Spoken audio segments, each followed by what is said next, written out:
నమస్కారం friends, welcome to try my TV. ఇవాళ మనము తమిళనాడులో సుదీర్ఘంగా కొనసాగుతున్న రాజకీయ పరిణామాలు, ఎట్టకేలకు ఎలక్షన్స్ తర్వాత స్పష్టత వస్తుంది అనుకున్న రాజకీయాలు కాస్త క్లిష్టంగా మారటం. మనము ఎలక్షన్ కన్నా ముందు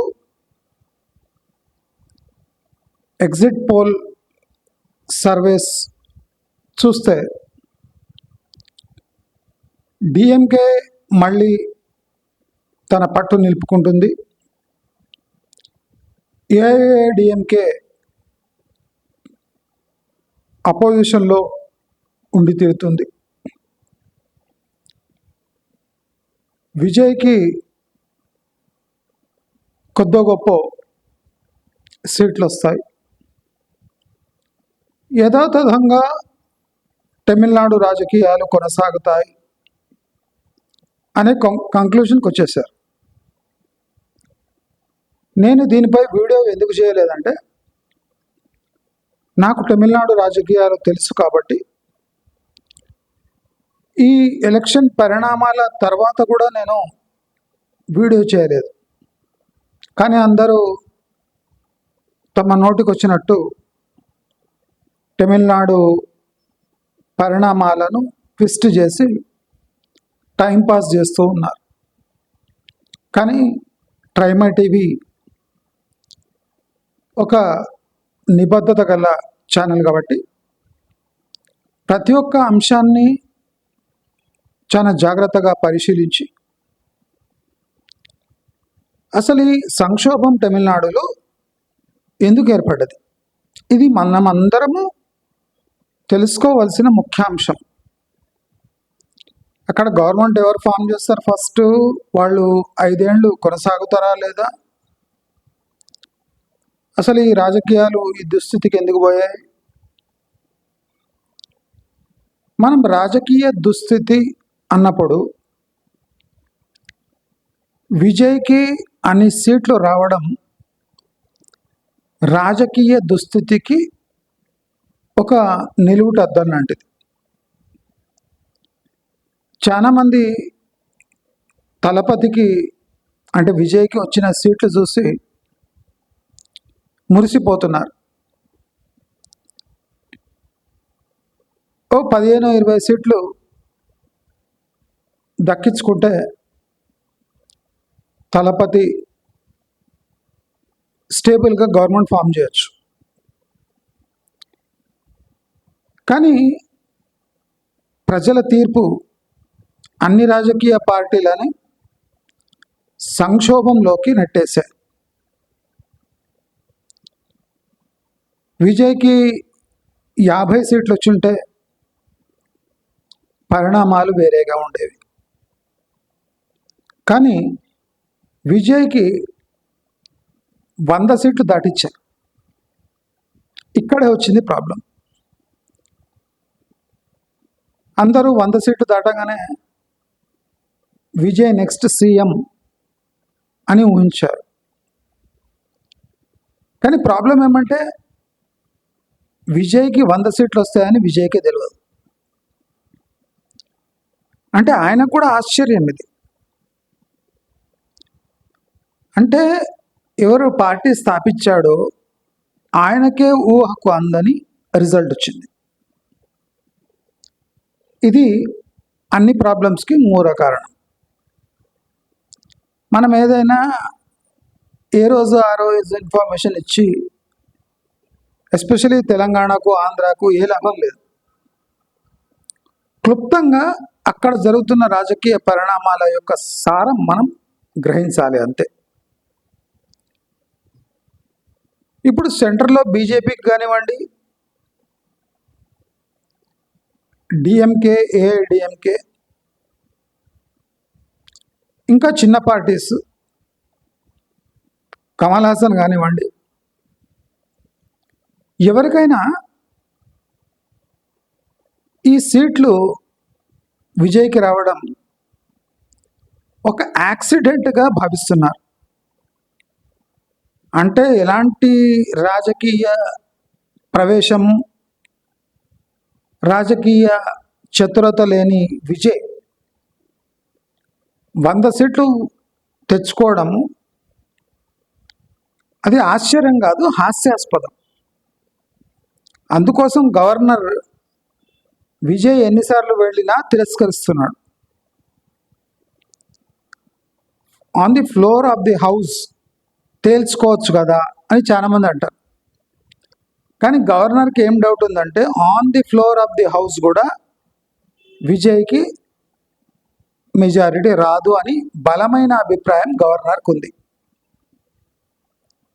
అదేం విచిత్రం, మిగతా పార్టీలకు 50-40 సీట్లు వచ్చినాయి కదా, డిఎంకేకి 50 చిల్లర, ఏఐఏడిఎంకేకి 40 చిల్లర. మరి 100 సీట్లు వచ్చిన విజయ్ని ఫస్ట్ పిలవకుండా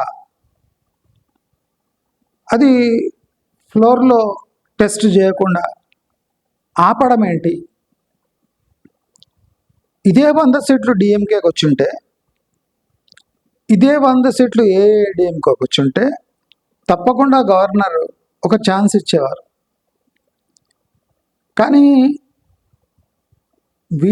తలపతి విజయ్కే డౌట్ వచ్చేలాంటి రిజల్ట్ వచ్చినాక, అంటే విజయే కంగు తిన్నప్పుడు గవర్నర్ అది గమనించారు.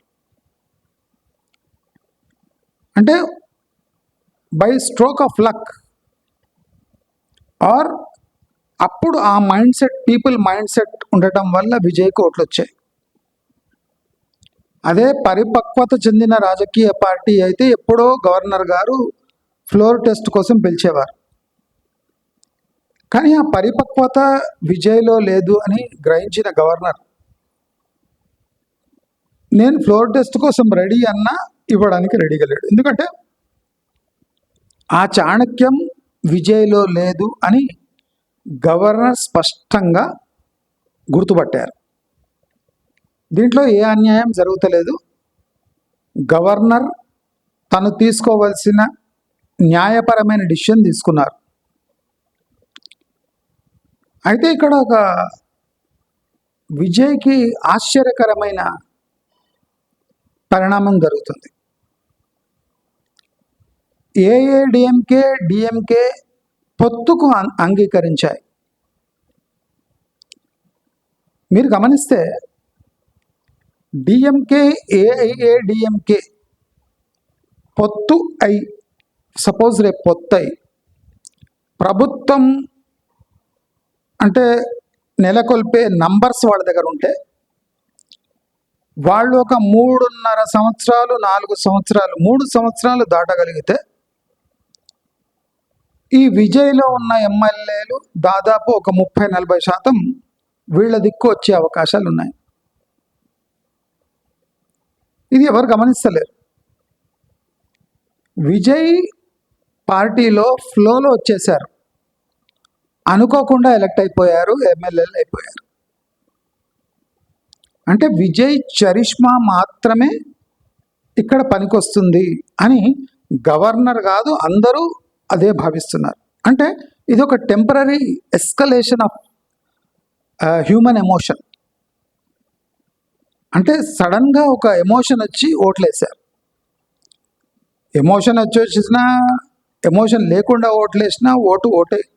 కానీ మెజారిటీకి విజయ్ ఒక 2 సీట్లు దూరం లేడు, దాదాపు ఒక 10+ సీట్లు దూరం ఉన్నాడు. రాజకీయంగా ఏ మార్పులైనా ఏ క్షణంలోనైనా జరగవచ్చు.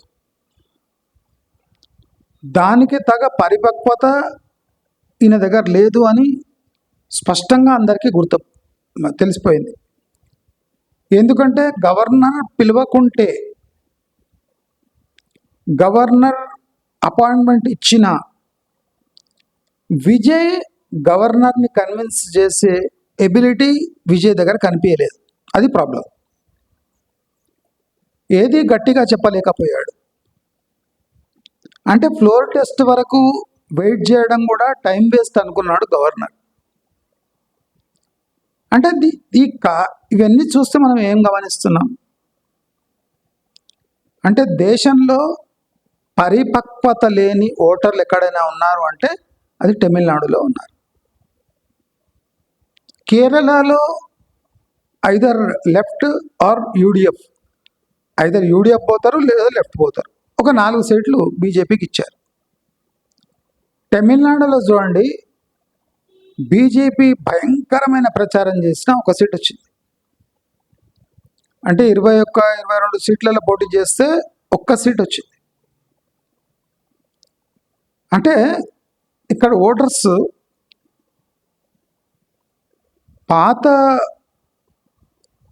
అంటే ద్రవిడ పార్టీలను కాదని ఒక కొత్త ద్రవిడ పార్టీని ఎన్నుకున్న ఆ పార్టీ అధినేత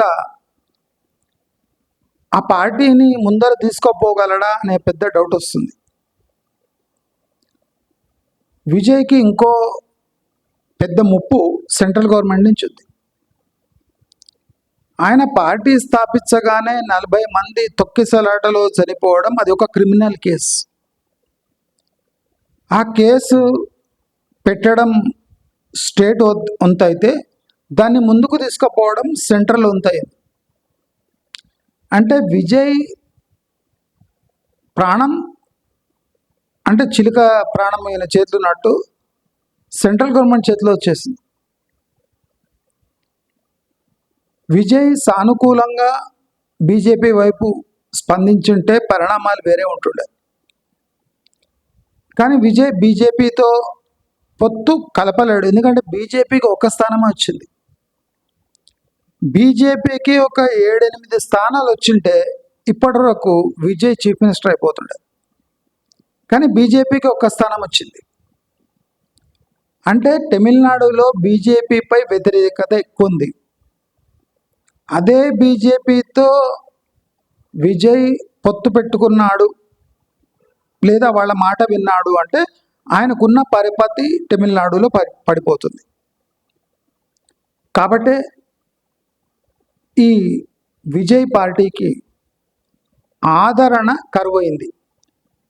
అత్యధిక సీట్లు వచ్చినా ఆదరణ లేని కారణం ఏమంటే విజయ్ యొక్క పర్సనాలిటీ. ఎలక్షన్లకు ముందు భార్యను వదిలిపెట్టడం, త్రిషాని పట్టుకోవటం అంటే నిలకడ లేని వ్యక్తులు. అంటే తమిళనాడులో జయలలిత లాంటి ఉదంతాలు ఉన్న ఒక ప్రేమలో పడ్డ వ్యక్తిని ముఖ్యమంత్రిగా చేసిన ఎంజీఆర్, అలాంటి ఎగ్జాంపుల్స్ ఉన్న నేటి తరంలో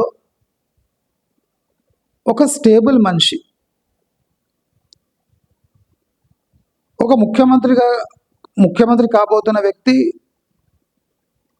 ఆడవాళ్లతో ఆడుకుంటున్నాడు. ఒక ముఖ్యమంత్రి కావాల్సిన వ్యక్తి తాను ఫిలిం ఇండస్ట్రీ నుంచి దిగగానే అంటే ఫిలిం ఇండస్ట్రీని పక్కన పెట్టి ముఖ్యమంత్రి అయ్యాడు. అంటే ఆ హోదాని మెయింటైన్ చేయగలడా అనే డౌట్ చాలా మందికి ఉంది. ఓట్లు వేసేసారు, కానీ ఓట్లు వేసినాక కూడా ప్రజల్లో నమ్మకం ఉన్న రాజకీయ వ్యక్తుల్లో నమ్మకం లేదు. ఇదొక విచిత్రమైన సంఘటన. ప్రజల్లో పిచ్చి నమ్మకం ఉన్న రాజకీయాల్లో మాత్రం స్పష్టత ఉంది విజయ్ దీన్ని హ్యాండిల్ చేయలేడు అని. ఇంకో పరిణామం ఏమంటే విజయ్ని 5 ఏళ్ళు ఎవరన్నా సపోర్ట్ ఇచ్చిండ్రంటే విజయ్ ఆ పార్టీని మింగొచ్చు అనే ఒక రెండో కోణం కూడా ఉంది.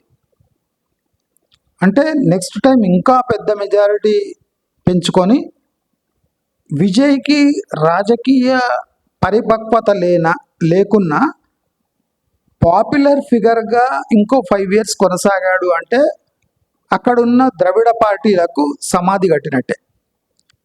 కాబట్టి తమిళనాడులో ఏ పరిణామాలు జరుగుతున్నాయి, ఆ శాస్తి తమిళనాడుకు కావాల్సిందే. ఒక ముఖ్యమంత్రి, ఫర్ ఎగ్జాంపుల్ మన తెలంగాణలో రాజకీయ పరిపక్వత ఉన్న రేవంత్ రెడ్డిని తెచ్చి కూర్చోబెడితేనే మనకు 7 చెరువుల నీళ్ళు తప్పిస్తుండు. ఇప్పుడు అర్థమవుతుంది రేవంత్ రెడ్డిని ముఖ్యమంత్రి చేసి మనం తప్పు చేస్తామని. మరి ఏ రాజకీయ పరిపక్వత లేని మనిషికి ఫుల్లుగా ఓట్లేసి ఆయనను స్టేట్ చేతిలో పెడితే, అంటే బాగా రాజకీయ చైతన్యము, స్టెబిలిటీ, ఎకానమీ గట్టిగా ఉన్న ఒక స్టేట్ని పరిపక్వత లేని ముఖ్యమంత్రి చేతిలో పెడితే రాజకీయంగా ఎలా ఉంటుందో అని ప్రతి ఒక్కరికి డౌట్ వచ్చి, అందుకోసం డిఎంకేతో పొత్తు పెట్టుకోవడానికి కూడా రెడీ ఉంది. ఎందుకంటే అక్కడ పరిపక్వత గల రాజకీయవేత్తలు ఉన్నారు. పరిపక్వత రాజకీయవేత్తలతో ఒక భరోసా ఉంటుంది. కానీ ఫిలిం ఫీల్డ్ నుంచి అమాంతం దిగిన మన విజయ్పై ఎవరికి ఓట్లు వేసినా నమ్మకం లేదు. ఇదొక క్లిష్టమైన పరిస్థితి. ఇప్పుడు విజయ్ గవర్నమెంట్కి సపోర్ట్ లేకున్నా, అంటే గవర్నర్ ఆమోదం ఇవ్వకున్నా ప్రజల్లో పెద్ద స్పందిస్తలేరు. చూడండి, ప్రజలు వాళ్ళ సొంత పార్టీ క్యాడర్ స్పందిస్తుంది కానీ ప్రజలు ఏమాత్రం స్పందిస్తలేరు. వాళ్ళు ఓటు వేసినాక రియలైజ్ అయ్యారు ఈ విజయ్ అనే వ్యక్తి పవర్లోకి వస్తే కొన్ని క్లిష్టమైన పరిస్థితులు స్టేట్ ఎదుర్కోబోతుంది, మనం ఎదుర్కోబోతున్నామని కొంచెం అర్థమై ఈ విజయ్పై వచ్చిన రూమర్స్, త్రిష రిలేటెడ్ రూమర్స్, అంటే త్రిష కాస్త జయలలితగా మారొచ్చు అనే ఒక కుట్రకోణం కూడా జనాలు స్లోగా రియలైజ్ అయ్యి ఇది ఏదో తేడాగా ఉంది అని గమనించిన ప్రజలు, రాజకీయవేత్తలు ఆఫ్టర్ ఎలక్షన్ డైలమాలో పడ్డారు. దీంట్లో ప్రజల తప్పు లేదు, ప్రజాప్రతినిధుల తప్పు లేదు, ద్రవిడ పార్టీల తప్పు లేదు, సెంట్రల్ గవర్నమెంట్ తప్పు లేదు, గవర్నర్ తప్పు లేదు. క్లిష్టమైన తీర్మానాలు తీసుకొని ప్రజలు ఓటేస్తే రాజ్యాంగబద్ధంగా నీకు ఒక్క సీటు తక్కువైనా నీవు కుర్చీలో కూర్చునే అర్హత నీకు ఉండదు. నీవు ఆ ఒక్క సీటు కోసం ఆ ఒక్క ఎమ్మెల్యే కాళ్ళు పట్టుకొని పవర్లో కొనసాగాలి, కానీ నీకు వేరే ఆప్షన్ లేదు. అంటే రాజ్యాంగం అలా ఉంది. ఒక సీటు ఉంటే ఉండని, మ్యాక్సిమం సీట్స్ వచ్చినాయి కదా, ఒక సీటు లేకున్నా పర్వాలేదు అనదు. ఆ ఒక్క సీటు నువ్వు ఎలా సాధిస్తావు అనేది నీ రాజకీయ పరిపక్వతకు నిదర్శనంగా నిలవబోతుంది. మరి రానున్న రోజుల్లో తమిళనాడులో ఎలాంటి గవర్నమెంట్ ఫామ్ అవుతుంది, ఆ అలయన్స్ వల్ల స్టేట్కి ఏమైనా ఇబ్బందా, సెంట్రల్కి ఏమైనా ఇబ్బందా? సెంట్రల్కి ఏమి ఇబ్బంది ఉండదు, కానీ స్టేట్కి మాత్రం తేడా చాలా ఉంటుందని మన ట్రైమే టీవీ భావిస్తూ రాబోయే రోజుల్లో ఈ రాజకీయ పరిణామాలు అంటే పీపుల్స్ మ్యాండేట్ తలతిక్కగా ఉంటే స్టేట్ అయోమయంలో ఎలా పడుతుంది అని ఒక పర్ఫెక్ట్ ఎగ్జాంపుల్ ఇది అని తెలియజేసుకుంటూ రాబోయే పరిణామాల కోసం మనం కూడా వేచి చూద్దాం. అప్పటి వరకు సెలవు, నమస్కారం.